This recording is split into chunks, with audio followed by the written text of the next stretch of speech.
being a good sport ကိုကအားကစားသမားကောင်းပြီးသားဖို့ဘာလုပ်ကြမလဲပေါ့နော် There are many ways to be a good sport on the playground ကစားကွင်းထဲမှာကိုကအားကစားသမားကောင်းပြီးသားဖို့လုပ်နိုင်တဲ့နည်းလမ်းတွေအများကြီးပဲရှိတယ် Vanessa doesn't get mad when other kids want to play on the right she is using Vanessa ကတခြားကလေးတွေကသူကစားနေတဲ့ဥစ္စာကို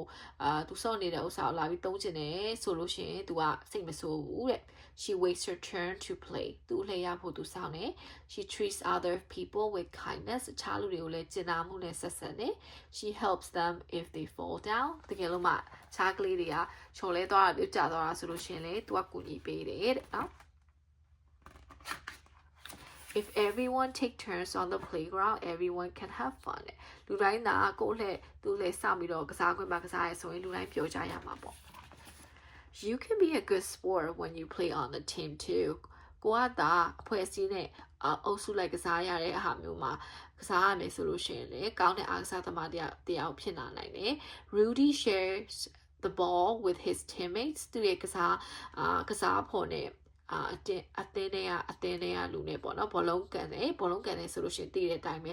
တယောက်တည်းယူသွားလို့မရဘူးလေသူများကိုပေးရတယ်နော် share လုပ်တယ် he doesn't try to take all the shots himself သူတယောက်တည်းပဲသွားပြီးတော့ဘောလုံးတွေကိုကိုတဲ့သွင်းမနေဘူးတဲ့ he followed the rules and that's not cheat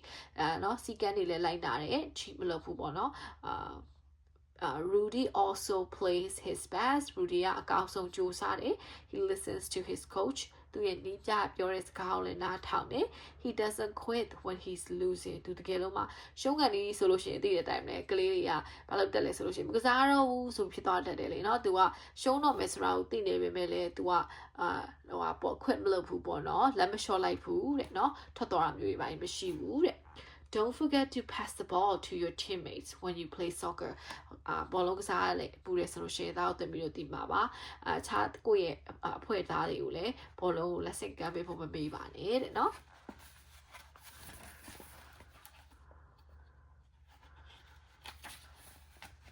Good sports understand that doing their best and having fun are more important than winning.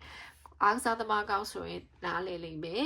အကောင်းဆုံးကစားတယ်ဆိုတာကနိုင်ချင်းရှုံးချင်းတဲ့ပျော်ဖို့ကောင်းဖို့အကောင်းဆုံးကစားဖို့ကပို့ပြီးတော့ရေးကြီးတယ်ဆိုတာကိုသူတို့နားလည်တယ်ပေါ့နော် Good sports don't pout if they lose တကယ်လို့မှအားကစားသမားကောင်းဆိုရင်ကိုရှုံးပေမဲ့လည်း pout လုပ်နေဘူးစိတ်ကောက်မနေဘူးနှခမ်းနေစူနေစိတ်ကောက်မနေဘူးတဲ့ They don't complain about calls that referee make တကယ်လို့မှ referee ဆိုတာဒီဘာလုပ်တဲ့လူလဲဒိုင်လားအလဲကနေပြီးတော့လေလိုက်ပြီးတော့ဖြန်းဖြေတဲ့လူလေအဲ့လူတွေသူတို့ဆုံးဖြတ်တယ်မလားဘယ်သူကမှန်တယ်ဘယ်သူကမှားတယ်ဘယ်သူက penalty အဲ့လိုမျိုးဆုံးဖြတ်တဲ့လူတွေလေအဲ့လူတွေပြောတဲ့စကားကိုလေသူတို့နားထောင်နေ complain မတက်ဘူးပေါ့နော် They admit it when they make mistake ကိုကအမှားလုပ်ခဲ့တယ်ဆိုလို့ရှိရင်လေဝန်ခံတတ်တယ်တဲ့နော်Listening to referee is an important part of good sportsmanship. ဒိုင်လူကြီးတွေရဲ့ပြောစကားကိုနားထောင်ခြင်းဟာဒါကကောင်းတော့အားကစားသမားကောင်းတယောက်ပြီးသားဖို့အတွက်အရေးကြီးတဲ့အရာတစ်ခုဖြစ်ပါတယ်တဲ့ If you don't use good sportsmanship, your coach might make you sit out game. ကိုဒါတကယ်လို့မှအားကစားကောင်းမပြီးသားလို့ရှိရင်လေကိုယ့်ရဲ့နီးပြဘေးမှာထိုင်ခိုင်းလိမ့်မယ်နော်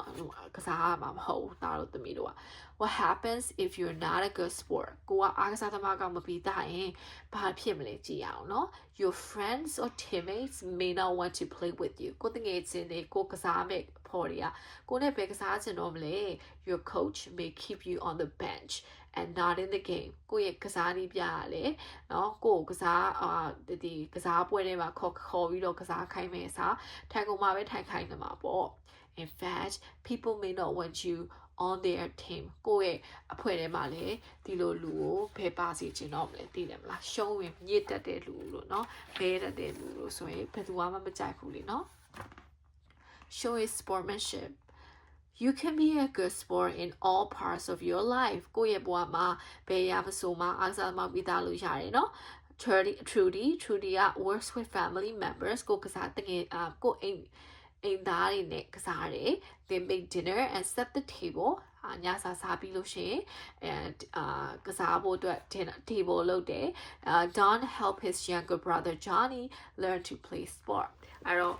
ထောင်ကသူ့ညီမလေး Johnny ကိုဘယ်လိုကစားရမလဲဆိုတာသင်ပေးတယ် maybe you're really good at a certain game တချို့ကစားနည်းတွေမှာတောက်သမီးတို့ကောင်းတာတွေရှိကောင်းရှိမယ်လေနော်ဆိုတော့ be patient with someone who is just learning how to play ခုမှစပြီးတော့မကစားတတ်သေးတယ်လို့နည်းနည်းစိတ်ရှည်ပေးပါတဲ့နော်ကိုမောင်လေးညီမလေးကမကစားတတ်သေးဒီမှာဆိုသူတို့ chess ထိုးနေကြတယ်ပေါ့နော် try teaching your friends to play your favorite game ကိုရန်ကြိုက်တဲ့ကစားနည်းကိုကိုတငယ်ချင်းကိုလည်းသင်ပေးပါတဲ့နော်သူတို့ကသိကစားတတ်သေးဘူးဆိုလို့ရှိရင်ကိုကစိတ်ရှည်ပေးရမှာပေါ့နော်You can be a good sport at school too ကျောင်းမှာလည်းကိုကကောင်းတဲ့အားကစားသမားကောင်းပြီးတောင်းလုပ်လို့ရတယ် Team takes turn and it is nice at reset Team ကသူကအလှည့်ကြကစားရပေါ့နော်ပြီးလို့ရှိရင်reset လို့ဆိုတာဒီနေ့လေစာသမင်မုတ်စားကြောင်းဆင်းတာကိုပြောတာပေါ့နော်မုတ်စားကြောင်းဆင်းတဲ့အချိန်ကြလို့ရှိရင်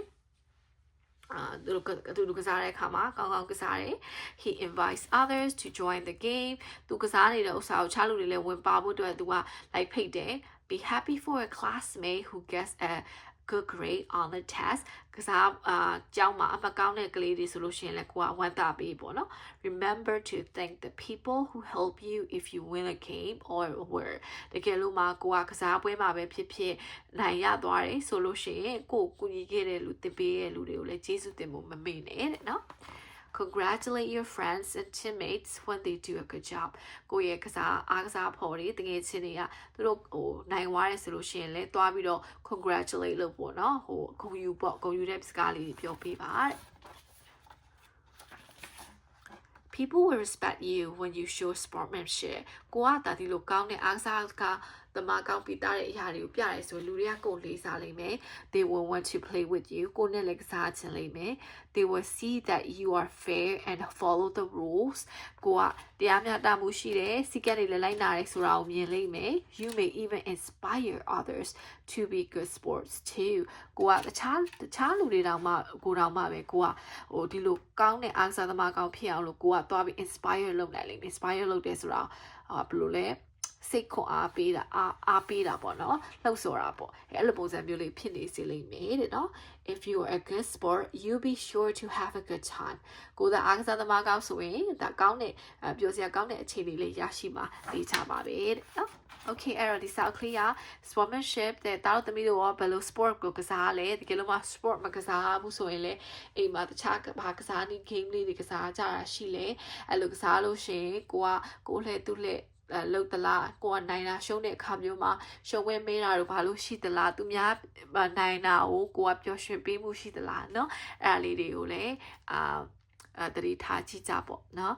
ပြီးဒီအောက်မှာလေး comment အောက်မှာလေးကိုကစားတဲ့ sport လေးတွေအကြောင်းကိုရေးသွားလို့ရပါတယ်ခင်ဗျာစနောက်မှတွေ့မယ် bye